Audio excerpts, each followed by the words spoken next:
Mga kababayan, mga katambay ko, kamusta po kayong lahat? Si Kamanong po, nagbabalik na naman po muli para po magkomento po sa inyo dito po sa Tambayan mga kabayan. Maganda umaga po muna sa inyo, tanghali, hapon, gabi at madaling araw po sa atin lahat. Sana po nasa maayos po tayong kalagayan mga kababayan. Ito po, komentuhan po natin mga katambay. Ito pong 2026 National Budget mga kababayan. Ayon po rito sa balita ay talagang grabe pa rin po kalaki ang naisingit po nila na pork barrel na hindi po bababa sa 700 billion mga tambay. Ito kaya ay ugat na naman ng korupsyon mga kababayan. Tuwan-tuwa na naman po ang hawak at maikinabang yata ng pork barrel. Pork barrel mga tambay, 700 billion. Ito pong ginawang budget po, inaprubahan ng Kongreso. Pakinggan po natin ang balita at komentuhan po natin. Halos 700 bilyong piso pa rin umano na pork barrel ang hidden sa panukalang 2026 national budget na inaprobahan sa Kamara. Balita mula sa Kamara, hatid ni Radyo Patrol, Pamela Vasquez. Pam! Tony, giniit na makabayan block sa Kamara na itinago ng House leadership ang nasa halos 700 billion pesos na pork barrel insertion. Paliwanag pa ni House Deputy Minority Leader Antonio Tino na umiiral ang pork barrel sa pamamagitan ng mga allocable para sa infrastructure projects, party list allocation, at Presidential Ports and Program Appropriations at Confidential and Intelligence Funds. Delikado rin anya ang Special Provision number 10 na nagsilbi umanong backdoor kung saan nakapag-realign umano ng pondo ang DBM sa UA, 45 billion pesos para sa special programs at halos 5 bilyong piso para sa capital outlay. Naabuso umano ito sa mga nagdaang taon kung saan daang-daang bilyong piso sa DPWH projects ay galing sa UA na nangangailangan ng presidential approval. Nagmungkahi rin umano ang Malacanang ng mas mababang UA sa 2025 net para hindi umano masilip na idinaan umano sa panahon ng BICAM. Yan ang balitang kumpirma. Grabe mga tambay, ano? Basta sa pera. Magaling na magaling po ang gobyerno po ngayon sa ating bansa. Pagdating po sa pagkakaperahan umano, talagang gagawa po ng paraan para po napakalaki po ng pakinabang nila umano. 700 billion mga kababayan, ang sinasabi pong pork barrel po na talagang hidden pork ang tinatawag po. Hidden, mga kababayan. Ano yun? Itinatago. Ganyan po katindi, mga kababayan. At napakahirap po yan i-audit. Ang mga pork barrel po ay napakahirap, mga kababayan. Lalo-lalo po sa mga resibo na yan. Kaya yan po. Paano po giginhawa ang ating bansa, mga kababayan? Halos lahat po ng pera ay pinagsasamantalahan yata nila umano.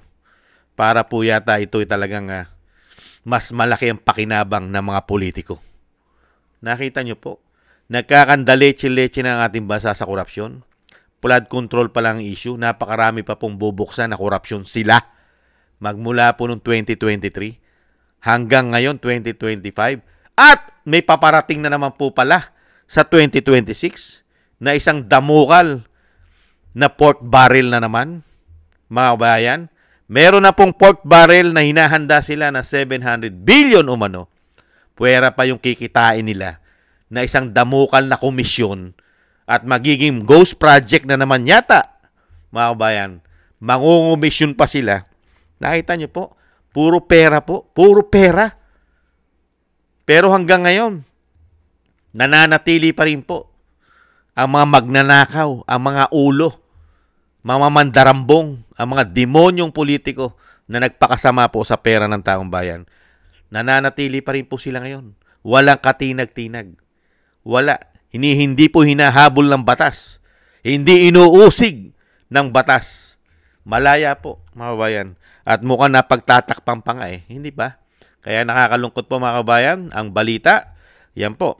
Talagang tama-tama po yung sinasabi ng ating Vice President. At tumpak na tumpak, 100% po yung tama, mga kabayan, na sinasabi rin po ng dating Pangulong Duterte na kinidnap nila para po ipadala at ipatapon sa ICC sa Netherlands. Hindi po ba? Ano po sabi ng dating Pangulo?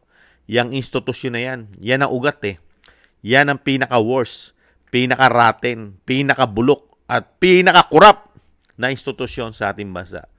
ang House of Representatives at ang Senado.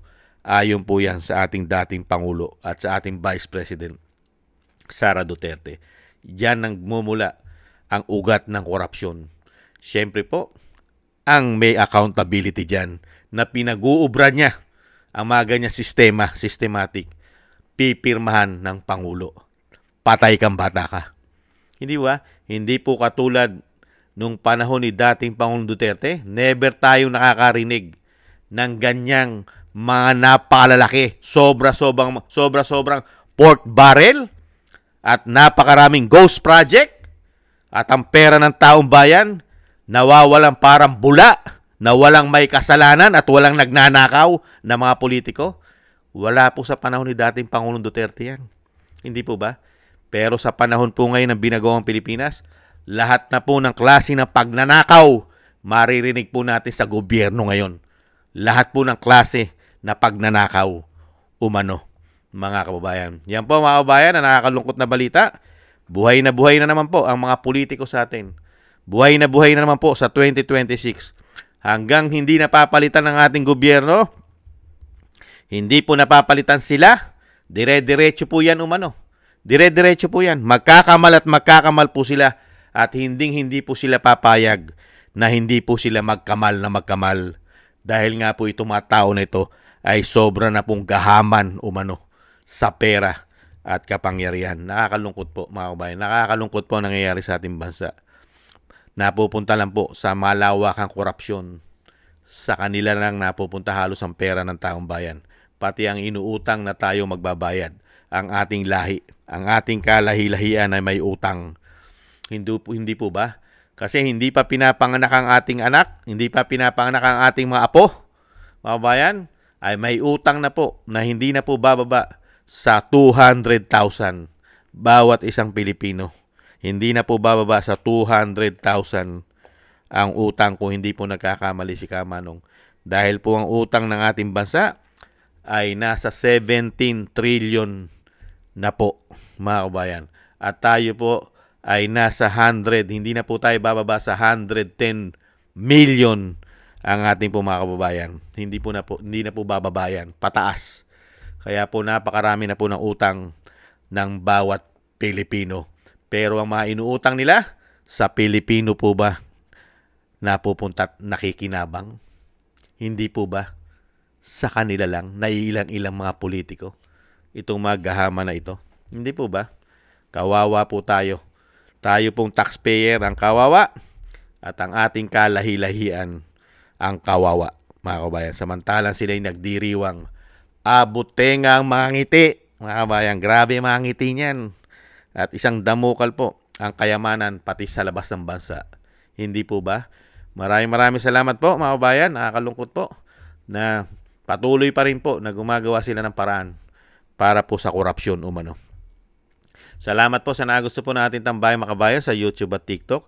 At sa ating mga subscribers, sa mga nagbibigay po ng biyaya at tulong, shoutout po sa inyo lahat. Thank you po sa inyo. Sa mga nagbibigay po, sa mga nagko-comment po, like, share, and subscribe. Thank you rin po.